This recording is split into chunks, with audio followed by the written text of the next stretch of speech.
नहमदुहु व नसल्ली व नसल्लिमु अला रसूलिहिल करीम अम्मा बाद बिस्मिल्लाहिर रहमानिर रहीम अस्सलामु अलैकुम व रहमतुल्लाहि व बरकातुहू।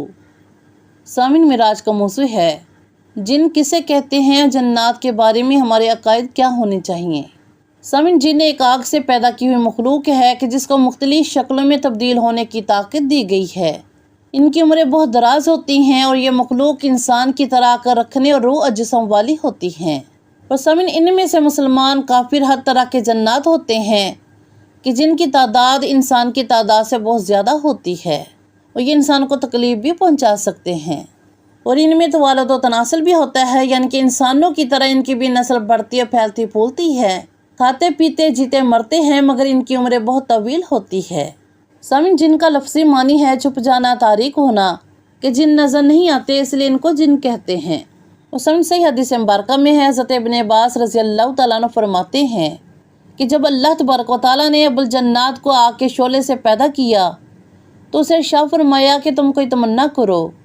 तो उसने कहा कि मेरे रब, मेरी तमन्ना ये है कि हम खुद तो देखें मगर हमें कोई ना देखे, और हम ज़मीन में छुप सकें और हमारा बूढ़ा भी जवान होकर फोत हुआ करे। तो उसकी ये ख्वाहिश पूरी की गई। इसलिए सामिन वो खुद तो देखते हैं लेकिन दूसरों को नज़र नहीं आते, और जब मरते हैं तो ज़मीन में गायब हो जाते हैं और उनका बूढ़ा भी जवान होकर मरता है। सुभान अल्लाह। और सामिन इंसान की तरह जन्नात भी शरीयत मुताहरा के मुकल्लफ हैं, जैसा कि कुरान पाक में इरशाद पाक है, वमा खलक़तुल जिन्न वल इंसा इल्ला लियअबुदून, और मैंने नहीं तख्लीक किया इंसान और जिन को मगर अपनी बंदगी के वास्ते। बेशक तो सामिन इस आयत करीमा में जन्नात के मुकल्लफ होने की नस मौजूद है। बेशक और सामिन सही हदीस मुबारका में है, हज़रत रबी बिन अनस रज़ी अल्लाह तआला अन्हु से रवायत है कि अल्लाह तबारक व तआला ने फरिश्तों को बुध के दिन, जन्नात को जुमारात के दिन और हज़रत आदम अलैहिस्सलाम को जुमा के दिन पैदा फरमाया। सुभान अल्लाह। और सामिन इब्लीस के मुतालिक कहा जाता है कि वह जिन्नों में से था, चुनाचे जब उसे हज़रत सैयदना आदम अलैहिस्सलाम को सजदा करने के लिए कहा गया तो उसने ये कहते हुए इनकार कर दिया कि मैं आग से पैदा हुआ हूँ और आदम मट्टी से।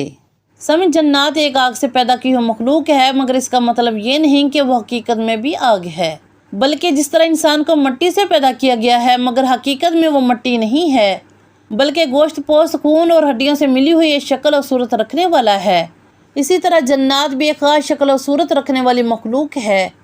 और इंसानों की तरह इन्हें भी गर्मी, सर्दी, खुशी, गमी वगैरह महसूस होती है। इस समय से हदीस मुबारका में है, उम्मुल मोमिनीन हज़रत सैयदा आयशा सिद्दीक़ा रज़ी अल्लाह तआला अन्हा फरमाती हैं कि नबी करीम सल्लल्लाहु अलैहि वसल्लम ने इरशाद फरमाया कि मैंने एक सरकश जिन को पकड़ा और उसके गले को दबाया तो उसकी ज़ुबान की ठंडक मैंने अपने हाथ पर महसूस की। सुभान अल्लाह। सामिन जन्नात का जिक्र कुरान मजीद में भी आया है। पूरी एक सूरह जिन के नाम से 29वें पारे में मौजूद है कि जिसकी इब्तिदाई साइज से होती है कि जिन्होंने रसूलुल्लाह सल्लल्लाहु अलैहि वसल्लम को कुरान पाक पढ़ते हुए सुना और उसे अजीब व गरीब पाया तो अपने साथियों को बताया और वो मुसलमान हो गए। सुभान अल्लाह।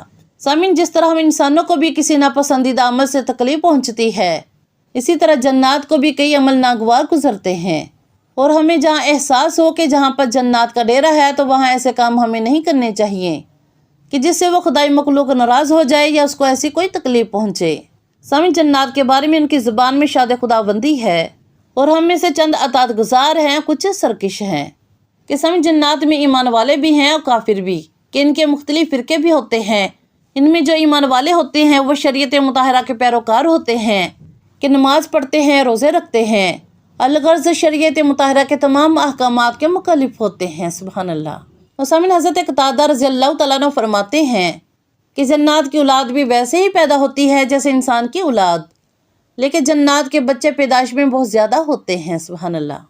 और सामिन सही बुखारी से मुस्लिम शरीफ की हदीस मुबारका में है कि जन्नात का एक वफ़द बारगाह रिसालत मआब सल्लल्लाहु अलैहि वसल्लम के पास हाजिर हुआ और अपने जानवरों के लिए खुराक तलब की तो नबी करीम सल्लल्लाहु अलैहि वसल्लम ने इरशाद फरमाया कि आपके लिए हर हड्डी है कि जिस पर अल्लाह तबारक व तआला का नाम लिया गया हो, यानी कि हलाल जानवर की हड्डी वो आपके हाथ पर इस हाल में होगी जिस तरह पहले थी, यानी कि जिस तरह पहले उस पर मुकम्मल गोश्त था। सुभान अल्लाह। फिर इंसानों से मुखातिब होकर नबी करीम सल्लल्लाहु अलैहि वसल्लम ने इरशाद फरमाया कि हड्डी और गोबर से इस्तिंजा ना किया करो, ये तुम्हारे जन्नात भाइयों की खुराक है। सुभान अल्लाह।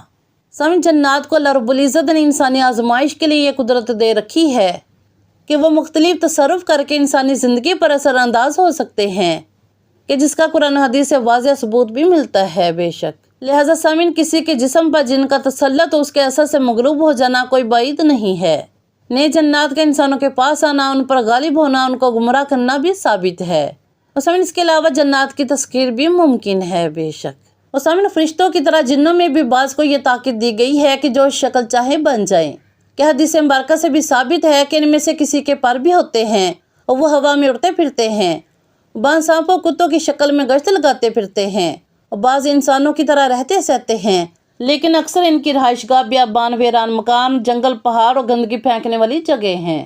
سامعین، اسی لیے تو نبی کریم صلی اللہ علیہ وسلم نے ان جگہوں میں داخل ہوتے وقت اسباب بنانے کا حکم فرمایا، اور وہ اسباب مشروع اذکار اور دعائیں ہیں کہ حضرت انس بن مالک کی حدیث مبارکہ میں ہے، وہ بیان کرتے ہیں کہ نبی کریم صلی اللہ علیہ وسلم جب بیت الخلاء میں جاتے تو یہ دعا پڑھا کرتے تھے، اللہم انی اعوذ بک من الخبث والخبائث، کہ اللہ میں خبیثوں و خبیثیوں سے تیری پناہ میں آتا ہوں، آمین۔ اس کے علاوہ قرآن مجید میں ہر طرح کے سحر، شیاطین اور جنات وغیرہ کے شر سے حفاظت کا نسخہ موزتین یعنی کہ سورہ فلق، سورہ ناس کی صورت میں موجود ہے کہ صبح شام آیت الکرسی اور آخری کل تین مرتبہ پڑھ لیں، کہ دیگر مسنون اور اوراد و اذکار کے اہتمام سے ان سے حفاظت ہو جاتی ہے بے شک۔